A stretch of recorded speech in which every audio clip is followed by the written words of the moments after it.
আসলে পৃথিবীতে অনেক রকমের রান্না আছে। সব রকমের রান্না হয়তো আমরা পারি না। কেউ পারে, কেউ পারে না। সবাই জন্ম থেকেই রান্নাবাড়ি শিখে আসে না। আমরা হয়তো আরেকজনের কাছ থেকে শিখি, আপনি হয়তো আরেকজনের কাছ থেকে শিখেন। একেকজন একেকজনের কাছ থেকে শিখে। তো এরকমই দিন দুনিয়া চলতেছে। তো আসসালামু আলাইকুম, কেমন আছেন সবাই? আজকে আমি পেঁয়াজু রান্না করব। আসলে পেঁয়াজু এভাবে কে কে খায় অবশ্যই কমেন্ট করে জানাবেন। তবে পেঁয়াজু কি দিয়ে রান্না করব সেটা আমি প্রথমেই বলবো না। আপনাদেরকে আমি দেখিয়ে দিব। আপনারা আমার ভিডিওর সাথে থাকুন। যদি ফুল ভিডিও দেখেন তাহলে বুঝতে পারবেন কি দিয়ে আমি পেঁয়াজুটা রান্না করব। তো আমি এখানে প্রথমে আদা, রসুন, জিরা, তারপরে শুকনা মরিচ মানে ডালের সাথে পিষে নিয়েছি। নিয়ে তারপর এখানে সব কিছু দিয়ে একবারে সুন্দর মতো মেখে নিয়েছি। নিয়ে এখন আমি ভালো করে একে একে সব ফ্রাই প্যানে দিয়ে দিচ্ছি। আসলে অনেকে এখন আমার ফ্রাই প্যানটা দেখলেই বলবেন যে আপা আপনার কি একটাই ফ্রাই প্যান? না রে ভাই, আমার কতগুলা ফ্রাই প্যান, 5-6টা ফ্রাই প্যান, সবগুলা ফ্রাই প্যান নতুন নতুন নিয়ে দেখতে কত সুন্দর লাগে। যখনই রান্না বাড়ি করি তখনই এরকম কালো হয়ে যায়। সেটা কি আমার দোষ? এখন যদি স্বামীকে বলি যে একটা ফ্রাই প্যান লাগবে, চলো কিনে নিয়ে আসে, তাহলে আমাকে লাঠি নিয়ে তাড়ানি দিবে যে ঘরের মধ্যে এতগুলো ফ্রাই প্যান রান্না করতে করতে নষ্ট করে দিয়েছে, এখন আবার কিসের ফ্রাই প্যান লাগবে? যাক, দৌড়ানি খাইতে চাই না, এই জন্যে এই ফ্রাই প্যান দিয়েই আমি রান্না করি। এটা দিয়ে অবশ্যই আমার ভাজা পোড়া সবকিছু করতেই সুবিধা হয়। এই জন্য এই ফ্রাই প্যানটাই আমার বেশি বেশি ব্যবহার করা হয়। যা হোক, আরেকটা ফ্রাই প্যান আছে, ওটা দিয়ে রান্না করি। আর একটা দিয়ে ভাত রান্না করে আরও 4-5টা পড়ে আছে।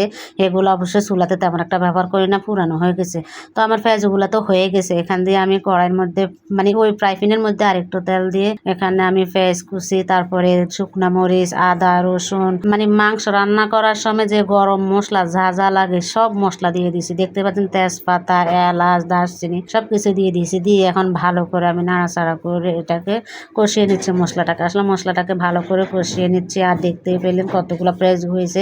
এখান থেকে অর্ধেকটা পেঁয়াজও আমি রেখে দিব শুকনো শুকনো খাওয়ার জন্য, আর অর্ধেকটা রান্না করব। তো এই যে মশলাটা কষানো হয়ে গেছে, হলুদের গুঁড়া দিয়ে দিলাম, মরিচের গুঁড়া দিয়ে দিলাম, মানে পরিমাণ মতন সবকিছু দিয়ে পানি দিয়ে দিলাম। যে যেমন জাল খান তেমনই দিবেন। পানিটা দিয়ে একটু ভালো করে নাড়াচাড়া করে স্বাদ মতন লবণ দিয়ে দিয়েছি। লবণটা দিয়ে একটু ভালো করে নাড়াচাড়া করে মিশিয়ে নিলাম। নিয়ে যে মশলাটাকে ভালো করে কষিয়ে নিয়েছি। তেল যখন উঠে ওঠা ভাব হয়ে গেছে তখন এর মধ্যে এখন আমি আলু দিয়ে দিব।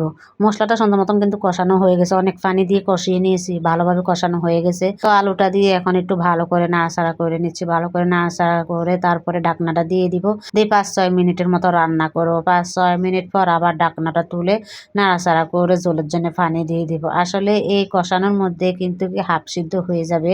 তো এই যে দেখতে পেলেন কি সুন্দর কষানো হয়ে গেছে, কালারটাও আসছে, তারপরে এই যে তেল উঠে ওঠা ভাব হয়ে গেছে। এখন এর মধ্যে ঝোলের জন্য পানিটা দিয়ে দিচ্ছি। পানিটা দিয়ে তারপরে এখন ঢাকনা দিয়ে দিব নাড়াচাড়া করে। যতক্ষণ পর্যন্ত বলক না আসবে ততক্ষণ পর্যন্ত অপেক্ষা করবো।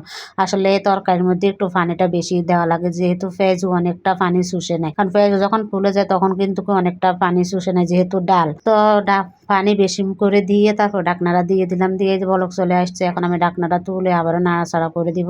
দিয়ে এখন আমি পেঁয়াজগুলা দিয়ে দিব। অনেকদিন পর বয়স দিতে আসছি, এভাবে গুছিয়ে কথা বলতে পারি না, তার মধ্যে কথা এলোমেলো হয়ে যাচ্ছে। গলার কণ্ঠ ভালো না, ভয়েসটা কেমন শোনা যাচ্ছে আমার নিজের কাছে, নিজের ভয়েস ভালো লাগছে না। তাও কি করব, ভয়েসটা দিচ্ছি কথা, তারপরও এলোমেলো হয়ে যাচ্ছে। আমার দৃষ্টিতে দেখবেন যদি ভুল ত্রুটি হয়ে থাকে। যা হোক, পেঁয়াজগুলা দিয়ে আমি ভালো করে নাড়াচাড়া দিয়ে তারপরে ঢাকনা দিয়ে কিছুক্ষণ রান্না করেছি। করে যে আমার রান্না প্রায় শেষ পর্যায়ে, নামানোর আগে দিয়ে ভাজা জিরার গুঁড়া দিয়ে দিলাম। তো কেমন হয়েছে রেসিপিটা? যদি ভালো লেগে থাকে অবশ্যই লাইক, কমেন্ট, শেয়ার করে পাশে থাকবেন। আসলে আমি কোনো রেসিপি দিই না, প্রতিদিন যা রান্না করি তাই আপনাদের সাথে শেয়ার করলাম। তারপরও আজকে এই রেসিপিটা শেয়ার করলাম একটা আপুর জন্যে।